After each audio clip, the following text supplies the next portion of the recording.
Asia, Africa र गैर युरोपभन्दा बाहिरका, विशेष गरेर पश्चिम युरोपभन्दा बाहिरका क्षेत्रमा लेखिएका विकास भएका दर्शन, साहित्य, समाज विज्ञान, अरू तमाम मानवीय कृतिहरू, संस्कृतिहरू, विकास, सभ्यता आदि कुराहरूको समग्र एउटा सङ्गालो जो चाहिँ युरोपले बुझ्छ, यस्तो रहेछ यो भन्ने कुरा बुझ्छ, त्यसलाई ओरिएन्टलिजम भनेर त्यो किताबमा एडवर्ड सइडले कलेक्सन गर्नुभएको छ। तर त्यही कुरा जुन युरोपले जसरी बुझ्छ नि, युरोपको बुझाइ फेरि एसियन, अफ्रिकन अनि ल्याटिन अमेरिकन अझ क्यारिबियनहरूको बुझाइमा फरक छ। फेरि उनीहरू के हुन् भन्ने कुरा उनीहरूलाई नै भन्दा बढी राम्रोसित अरू कसलाई थाहा हुन्छ? उनीहरूलाई नै थाहा हुन्छ नि सबैभन्दा बढी त। अनि उनीहरूबारे अवधारणा विकास गर्ने अनि समाज विज्ञानका आधारभूत सूत्रहरू, तथाकथित सूत्रहरू अनि जबरजस्ती चाहिँ त्यहाँ लागू गर्न खोज्ने माध्यम के हो? अन्तर्राष्ट्रिय सम्बन्धको माध्यमबाट, डिप्लोमेसीबाट त्यसरी दुरुपयोग गरिएको छ। विशेष गरेर तिमीहरू अविकसित छौ किनभने हामीसँग डेमोक्रेसी छ, हामीसँग लोकतन्त्रको अवधारणा छ, हामीसँग यो विद्यालयमा सामूहिक रूपले पढाउने पद्धति छ। हेर्नुहोस् है, हामीसँग यो बैंकिङ प्रणाली, वित्तीय व्यवस्थापनका सबै सूत्रहरू, अर्थशास्त्रका अत्याधुनिक सूत्रहरू, तथाकथित अत्याधुनिक सूत्रहरू हामीसँग छ।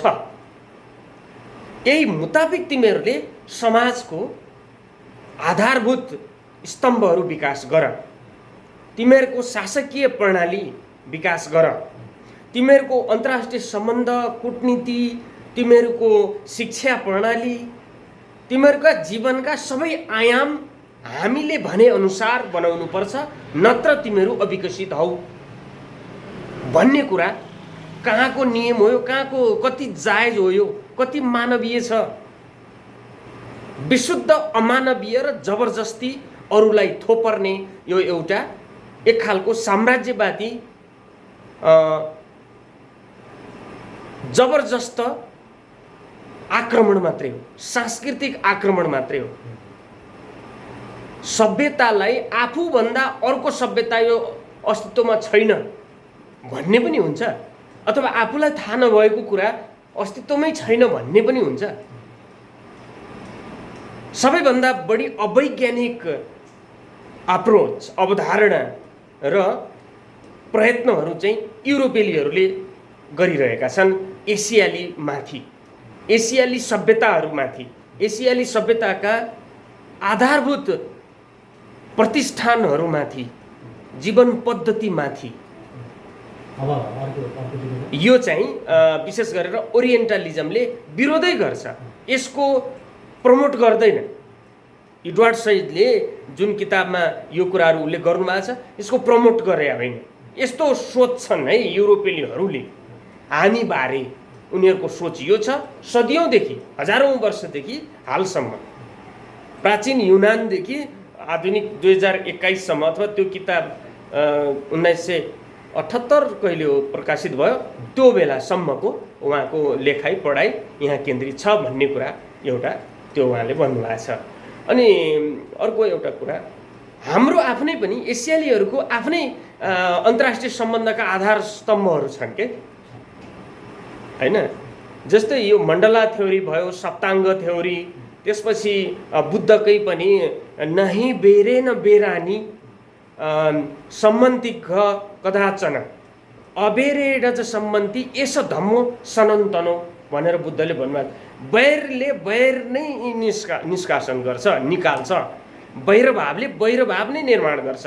त्यसकारण यो जबरजस्ती युद्धबाट, आक्रमणबाट, अतिक्रमणबाट मित्र भाव विकास हुँदैन भन्ने कुरा चाहिँ जुन बुद्धले धम्मपदमा भन्नुभएको छ त्यो अन्तर्राष्ट्रिय सम्बन्धमा पनि त प्रयोग गर्न सकिने भयो नि, हैन? विशेष गरेर यो परियति शासन अन्तर्गत हामीले बौद्ध दर्शन अन्तर्गत जुन शुद्ध एसियाली एउटा गौरव हो यो, होइन? अब हिन्दूको पनि छ, होइन? यो आधारमा हामीले अन्तर्राष्ट्रिय सम्बन्धलाई कसरी विकास गर्ने त भन्दाखेरि अबेरेण च सम्बन्धी एस धम्मो सनातन भनेपछि अबेरबाटै, अवैमनस्यताबाट, शान्तिबाट, मित्रभावबाट, तथाताबाट हामीले यो विश्व बन्धुत्वलाई विकास गर्न सक्दो रहेछौँ। यी कुराहरू चाहिँ अविकसित भए, प्राचीन भए, पुरातन भए, होइन? आधुनिक भएनन् अथवा डेमोक्रेटिक भएनन्, कोट एन्ड कोट, होइन? लोकतान्त्रिक के मानव अधिकार के भएनन्, होइन? हो, यही हो हामीले कडा ढङ्गले विरोध गर्नुपर्ने र यिनीहरूलाई प्रतिकार गर्नुपर्ने। हाम्रो भएको एसियाली भ्यालु सिस्टम, यहाँ भएका सभ्यताले सिर्जना गरेका दार्शनिक आधारहरू, शिक्षाका आधारहरू, अन्तर्राष्ट्रिय सम्बन्धका एकदमै सूक्ष्म कुराहरू हो, तिनीहरूको अध्ययन अनुसन्धान, हाम्रो अहिलेको परिवेशमा त्यसको प्रारूप कस्तो हुनसक्छ आदि कुराहरूको अध्ययन अनुसन्धान अनुसार मात्रै हामीले आफ्नो पहिचानलाई स्थापित गर्न सक्छौँ भन्ने कुराहरू चाहिँ हामीले जोड दिनुपर्छ। हाम्रो पुस्ताले यो कुरामा चाहिँ एकदमै ध्यान दिनुपर्छ।